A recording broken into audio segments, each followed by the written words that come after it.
আসসালামু আলাইকুম।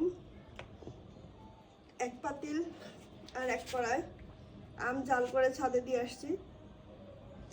তো এখন আরো এক পাতিল আম জাল করতেছি। এটা হচ্ছে ব্লেন্ড করে নিয়েছি, আমটা সেদ্ধ করে লবণ দিয়ে সেদ্ধ করা ছিল, এটা ব্লেন্ড করছি। আর এখন এটাতে চিনি দিয়েছি, তারপর লাল মরিচের গুঁড়া এবং লবণ, এটা দিয়ে জাল করতেছি। এবং শেষ হয়ে আসলে পাঁচফোড়ন, জিরা, ধনিয়া এবং শুকনো মরিচ ভেজে গুঁড়া করা, এটা আমি দিয়ে দিব।